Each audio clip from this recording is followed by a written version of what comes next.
Welcome, everybody, to another great episode of Real Life Matters. Of course, I am your host, DBoss, and I'm saying to everybody, if they don't see me or on Caravision, which is available in 20 different countries, 5 days a week, primetime night between 10 p.m. Eastern Standard Time and 12 a.m., and also on Bell 5, channel 658 in Canada, and through the various cable networks throughout the U.S., then you're going to have to go to my YouTube channel, DBoss Networks, and you can watch all the fabulous guests that I've interviewed on there at your own time and your own perusal. All right, so I hope everybody's doing their 15 minutes of laughing and per day. I hope they're doing that. And that's good for you to release the endorphins off your body. It's also makes you feel better, brings your blood pressure down, makes you feel better, makes you look more youthful. So, 15 minutes, if you don't have anybody to laugh with, then you could put on something funny, something, and if that's still not helping, then they do have laughing classes. So if you have to go to that resort, but I just want encourage everybody to do their 15 minutes of laughing per day. Anyways, we're going to hear from one of our sponsors, Vital Fit, and she's going to tell us a tip, a snacking tip. So here we go. And then I will be right back with our guest. Welcome to your vital steps to better health and fitness. I'm Joanne James.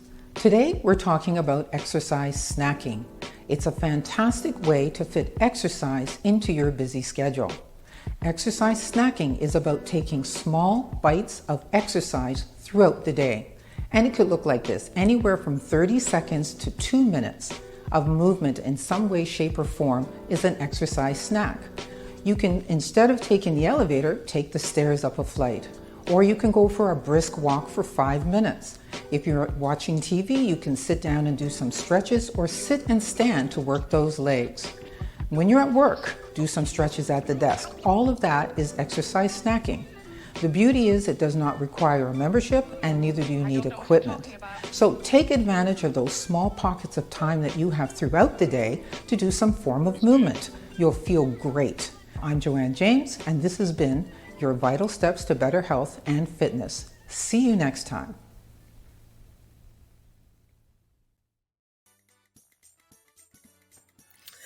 Thank you, Joanne James, for that healthy snacking tip. And it doesn't mean that you guys are going to go eat food and all that. It means that while you're sitting so long all the time, and if you're working, you're sitting, you're sitting, you got to get up and just do some stretches. So I thank Joanne James for telling us about all that healthy snacking, and that she's from Vital Fit. But today we got a special guest for you coming in. And it's always it's something for the people, and it's a Caribbean day. But anyways, we're gonna find out all about how this started and where it came from, and how to get involved in the process. So here, with no further ado, I introduce to you Hamilton Daley. Hello, DBoss, and hello, all your lovely listeners and viewers across the world. All right. Well, we're glad to see you, Hamilton. And everybody here at the Real Life Matters likes to know exactly what's your cultural background and where you come from. Okay. Yeah, well, the first answer to the cultural background is I'm Caribbean. My parents are from Jamaica. I was born in London. And I grew up in Jamaica for 10 years of my life. And then I moved back to England. That's my cultural background. Okay. So tell us, what is this?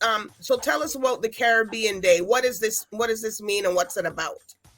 Okay. The short answer to explaining Caribbean Day is to start with this. It's St. Patrick's Day for people of Caribbean heritage.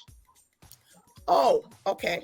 So we've identified the date that is relevant to all Caribbean people, and we say this is a day that we can gather around and identify, unify as people of common ancestry, common journey, common origin, regardless of race, regardless of religion, and what things that might divide us. But we were looking for commonality, something that would join everyone, regardless of the island that they might be associated with, the colonial powers that they might be associated with, the country they chose to emigrate to or emigrated to because that was their family connections, whether it was in the US or Canada or England, something that all Caribbean people would be able to identify and unify around. Okay, so what day is it then, the Caribbean Day? Caribbean Day is the 1st of August. Okay, all right, so it's just around the corner then. That's okay. Yeah, it is, yeah. All 1st right. of August. And the golden rule is that we do not move the day of recognition. We don't move the 1st of August, for instance, for the first available convenient weekend day. It's got to be recognized on that day. That's the key to Caribbean Day. Oh, okay. So no matter how the calendar falls, that means that you're going to be still what first? If it's Wednesday, if it's Tuesday, you're still doing it. Yes, absolutely. That's the strength of it. That's the strength of it. Okay. So what's your role in it all? I'm the lead advocate, but I was also the person who was gifted with the idea back in 2007 to create a day which was cinema like St. Patrick's Day, but for people of Caribbean origin. Okay. Having lived in the Caribbean and traveled outside and lived outside, I recognized that there was something that was missing in terms of when we're encouraged as people to unify, but how do you unify? You need a common point to unify. If you're going to unify something, you need a common point, bring it together. And we didn't have that bringing together. Independence Days were different for different islands. If you immigrated to the US, even their Emancipation Day was different to our Emancipation Day. Okay. In the Caribbean. Canada was under the British Empire, so they have an Emancipation Day, which is similar to Caribbean, but not necessarily recognized as much. And in the UK, they had nothing at all at the time. So it was trying to find something that says, are we identifying as a people from one region, i.e. the Caribbean, and can we all gather around something? Can we all unify around? Can we all agree on one thing at least? Okay. And this is something that is common to all of us, and this is something that we can all get together and celebrate, or do whatever it is that moves us as people. Okay, so where is it held at a park? Is it at a place? Where is it being held at? That's a great question. Caribbean Day is like Valentine's Day. And so when you ask, where's Valentine's Day being held at? Valentine's Day, everywhere. Everywhere there's people in love, or everywhere there's people who want to appreciate things. So that's the point. The idea of Caribbean Day. It'll be my garden this year. We'll have the family around, and we'll gather around, and it'll be in Jamaica as well, where I'm at the moment, and there'll be family celebrating Caribbean Day on the 1st of August in the UK, in Jamaica, and wherever my family are. They support that. All right. So it's advertised. Well, it's just like if you're at home, you just do what you want to do on the on August 1st. On August 1st, August 1st is you appreciate from with your Caribbean background. It is Emancipation Day for many Caribbean countries. Okay. Some have sort of said, well, if it's the 1st of August and it falls probably on a Saturday, then we'll have a bank holiday on the Monday. So we'll celebrate it on the first Monday. So that's how they treat emancipation. Okay. For us, Caribbean Day is one beat. As a people, we have rhythm, so we know that we can bop to the same beat wherever we are. And if we say it's the 1st of August, and that's the date that we recognize as Caribbean people, then the strength is in the date. We've looked at the economies of Valentine's Day, looked at the economies of St. Patrick's Day, Christmas Day, New Year's Day. These are economies, 8 billion, over 8 billion. Christmas is a 400 billion annual economy for just one day. So the strength is in coming together and recognizing that this date of the 1st of August is an important day. And whether you celebrate it as the Emancipation Day or Caribbean Day, the date holds true to the date. Okay. Because that's where the strength is. That's where the strength, where we promote Caribbean goods and services across where the diaspora on that day, which filters back to the Caribbean, that it's real an investment in the Caribbean because you're doing things that are a Caribbean theme. Okay. So that's the strength in the economy of doing something on one day. Okay, so what is this going to be the first year for you, or is this? Did you just put it in place for this year to move forward, or okay, all right? No, we've been Caribbean Day has been. I've personally been celebrating it since 2014. Okay. We started. It was first published in 2007 during Cricket World Cup in the Caribbean. Okay. And there's lots of countries visiting the Caribbean at the time, cricket lovers. And the idea of Caribbean Day came from an experience I had meeting 3 Irish brothers. Probably 50 in their 50s, but they all met up, cricket lovers who met up in the Caribbean had hosted the Cricket World Cup. And it was at different islands. The Caribbean islands shared where the venues were. These 3 brothers had met up from Canada, from Ireland, from the US. They treated it as a holiday, met up, and they were in Jamaica to watch the cricket. Okay. And it just so happens St. Patrick's Day fell during their visit.